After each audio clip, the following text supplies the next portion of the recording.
Welcome to SDA Valued Voices, where we catch up with key influencers in organisations after they've had time to reflect on their learning with the Service Design Academy. Today we are talking to Zoe Cantunatu, the CFO of FutureX. How much did you know about service design before this course? I knew a few things. I have a very good friend that is delivering service design courses and programs, so I had familiarity with it and how important it is, but I hadn't had actual experience of being involved in a lot of the tools and a lot of the discussions that we've learned through the course. I've never actually done that for my own business.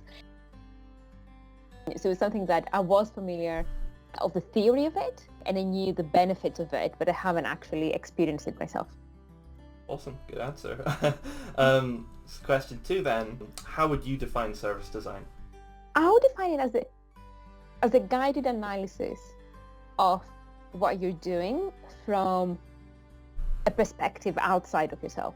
That was kind of like, I feel like a lot of the time as well, when we're going through the tools and the resources, I realized that I'm always looking at the business, looking at things from my perspective. And I think it was really nice to constantly having a tool that would give me perspective from someone else, the customer. Like, how can I design something that will fit more from what they want? So it felt like it was an analysis of what we're doing, but not the normal analysis that I was doing in the business, from a different perspective that was very guided with tools that could really lead to an outcome.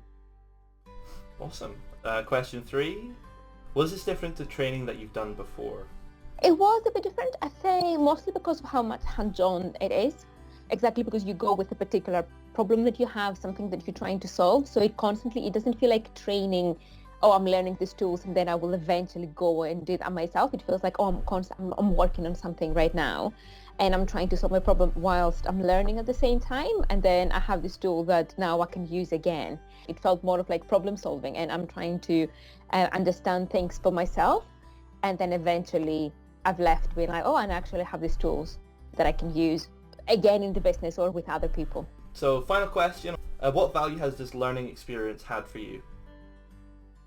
It's definitely given me a different perspective. I think that is the biggest thing for me in terms of value. It gave me tools, as I said before, like it gave me that idea that I have a toolkit that I can use. And it's not something that you go through the training and then you forget. It's something that, if you use it again, if you use the tools, you can really learn.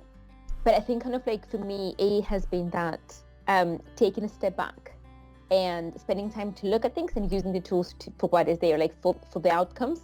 I'm quite, I love thinking, I love strategizing, but sometimes I find that I'm not that good into putting things into action or kind of like going into the steps. Okay, this is what's going to happen. And I think with this course, because of the tools and how they were explained, it was very easy for me to be like, oh, actually, this is not a difficult step. If I do these 5 things, I can actually do that, and then I know that I have accomplished this.